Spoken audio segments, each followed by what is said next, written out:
Mike from Craft Beer Storm, and this is our segment called Beer Styles, where we go down the GABF guidelines for different beers, and we pick a beer per week, and we just go through it and tell you all about it and the grains involved and, examples of the style. So this week it's gluten-free beer. There's a lot of people that are not happy about gluten and they want gluten-free diets. So I guess brewers responded and they have a gluten-free beer for you. At Bear Brewing Company, we like gluten. We like meat.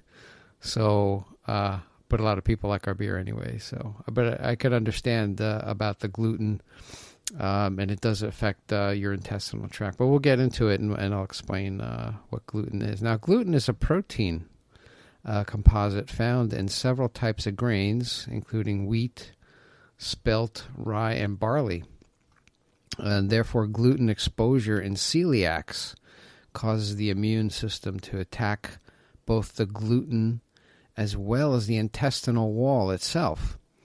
For this reason, celiac disease is classified as an autoimmune disease. Now, for gluten intolerance or sensitivity, people with non-celiac gluten sensitivity do not have damage to their intestinal lining.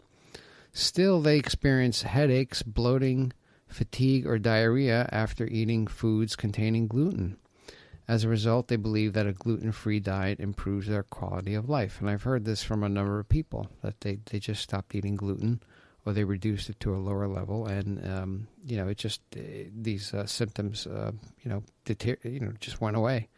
Which more power to them if they can figure out what to eat. And I think each individual has their own diet. Certain foods for one person is really not the best, diet for another person. You just individually. Actually, there's a guy who created Viome, Viome, and he does a testing on. You send them in a sample, and they do a test, and they tell you exactly what you need to eat. So check that out. Check that website out. He's a great guy. Naveen Jain. Awesome guy. Anyway, gluten-free beer is usually made with sorghum. And sorghum is a grass that provides a gluten-free grain that is grown widely as a food crop in Africa and Asia, as well as in parts of the Americas. Now, sorghum is widely used in modern African industrial brewing, because the domestically produced sorghum is less costly than imported barley. The GABF category includes lagers and ales and other beers made from fermentable sugars, grains, and converted carbohydrates.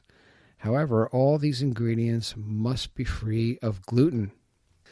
Within the framework of these guidelines, beers brewed with barley, wheat, spelt, rye, and other gluten-containing ingredients may not be categorized as gluten-free. Gluten-free beers may contain malted grains that are gluten-free. Now, wine, mead, flavored malt beverages, and other beverages other than beer, as defined by the TTB, which is the U.S. Tax and Trade Bureau, are not considered gluten-free beer under these guidelines. And the TTB apparently is now closed because of the government shutdown.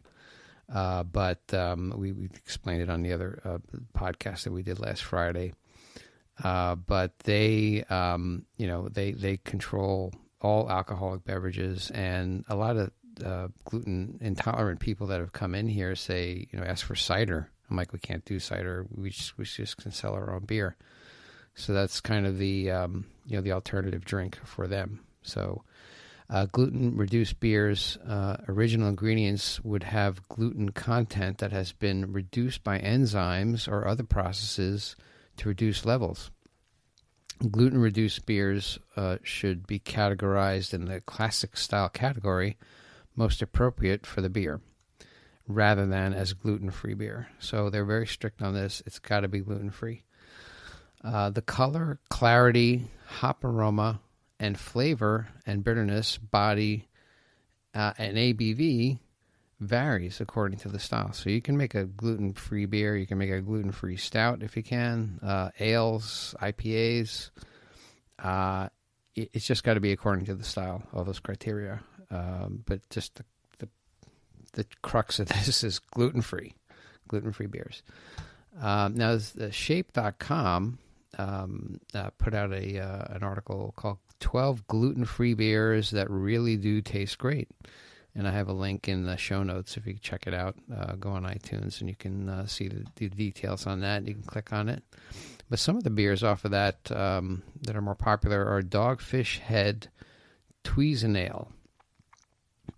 And according to them, this sorghum-based ale is released 4 times a year in between their seasonal suds, flavored with strawberries, sweetened with a bit of buckwheat honey, and topped off with hints of molasses and mild hops.